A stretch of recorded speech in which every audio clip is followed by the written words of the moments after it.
Hello, fellow soap opera enthusiasts. It's us, the passionate team behind the TV Days Drama Digest channel, your ultimate source for all things dramatic, twisty, and utterly addictive from the world of daytime television. Today, we're diving headfirst into one of the most tantalizing enigmas currently gripping the residents of Salem and our hearts as viewers. We're talking about the enigmatic Cat Green and the burning question that's been keeping us up at night. Is she really Abigail DiMera in disguise? What explosive chaos would ensue if the villainous Clyde Weston suddenly awakens from his coma and drops the bombshell that Cat is indeed Abigail? Or, heaven forbid, if a new DNA test shatters the fragile illusions and confirms the unthinkable truth? Buckle up, dear readers, because we're about to embark on a rollercoaster ride through betrayal, revenge, resurrection, and raw emotion. We'll explore every shadowy corner of this storyline, expanding on the clues, the heartbreaks, and the potential for redemption or utter destruction. Let's peel back the layers of this soap opera masterpiece and see if this wild theory could actually come to life. To truly appreciate the gravity of this potential revelation, we must first journey back through the labyrinthine history that has led us here. As longtime fans of Days of Our Lives know all too well, Abigail DiMera, played with such poignant vulnerability by the incomparable Marcy Miller, and later Kate Mansi, has been a cornerstone of Salem's dramatic tapestry. Abigail, or Abby as she's affectionately known, was the epitome of grace under fire, a loving wife to Chad DiMera, a devoted mother to their children Charlotte and Thomas, and a fierce journalist who never shied away from uncovering the truth no matter the cost. But her life was tragically cut shorter, so we thought, when the notorious Clyde Weston, that cold-blooded manipulator with a grudge as deep as the ocean, allegedly stabbed her to death in a fit of rage. But in the world of soaps, death is rarely the end. It's often just the beginning of a more convoluted plot. Clyde, portrayed with chilling menace by James Reed, didn't just kill Abigail out of spite. No, his motives ran far deeper, twisted by a web of personal vendettas that ensnared multiple families in Salem. You see, Clyde's hatred for the DiMera clan isn't new, it's a festering wound that dates back years. At the heart of it is his intense loathing for E.J. DiMera, the suave and scheming patriarch whose very existence seems to embody everything Clyde despises: power, privilege, and unyielding control. But Clyde's animosity doesn't stop there. He's also harbored a burning resentment toward Abigail for choosing Chad DiMera over his own son, Ben Weston, the infamous necktie killer who once terrorized Salem but has since reformed. Or has he? Picture this: Ben, with his brooding intensity and troubled past, believed he had a shot at true love with Abigail. They shared moments of genuine connection, but ultimately her heart belonged to Chad, the dashing heir to the DiMera fortune. This rejection stung Ben deeply, and by extension, it fueled Clyde's rage. To make matters worse, there's the matter of little Thomas DiMera, Abigail and Chad's firstborn son. In a plot twist straight out of a nightmare, Ben once delusionally believed Thomas was his child, a fantasy born from his obsession with Abigail. When the truth emerged that Thomas was unequivocally Chad's, it shattered any illusions of a happy Weston family. Clyde, ever the protective if criminally inclined father, saw this as the ultimate insult. Thomas became a symbol of everything the Westons had lost: love, legacy, and legitimacy. It's no wonder Clyde viewed the boy as a bone of contention, a living reminder of his son's heartbreak and his own thwarted ambitions. But Clyde Weston is no impulsive thug. He's a master strategist with a multi-layered plan designed not just for revenge, but for riches beyond imagination. Rumors and flashbacks suggest that after killing Abigail, Clyde didn't let her slip away into the afterlife. Instead, in a macabre twist worthy of Frankenstein himself, he revived her, perhaps through shady medical interventions or black market dealings, and held her captive. Why? To use her as a pawn in his grand scheme to torture the DiMeras. Imagine the psychological warfare, keeping Abigail alive but hidden, forcing her to endure isolation while her family mourned her loss. Clyde could extract information, manipulate events from the shadows, and slowly dismantle the DiMera empire. And let's not forget the financial angle. Clyde has always been about the money, scheming to amass wealth through drug rings, extortion, and whatever illicit opportunities Salem's underbelly offers. Abigail, with her connections and knowledge, would be the perfect tool to accelerate his ascent to power.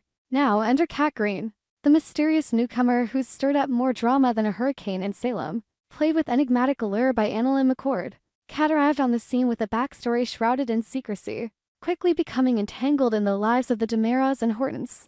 But is Cat merely a fresh face, or is she the resurrected Abigail, amnesia-stricken or deliberately disguised? The evidence is mounting, and it's deliciously compelling. For starters, the physical resemblances are uncanny: those piercing eyes, the graceful poise, the subtle mannerisms that echo Abigail's.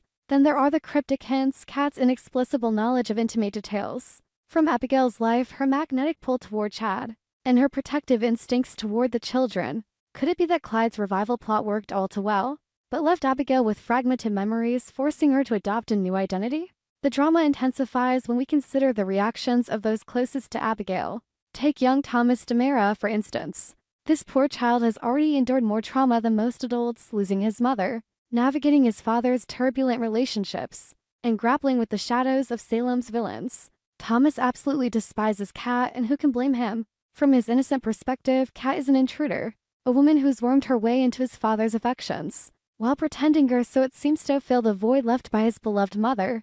Imagine the scene, Thomas, with his wide-eyed innocence turning to fiery rage, confronting Kat in the DeMera mansion. "You're not my mom," he might scream, his small fist clenched, tears streaming down his cheeks.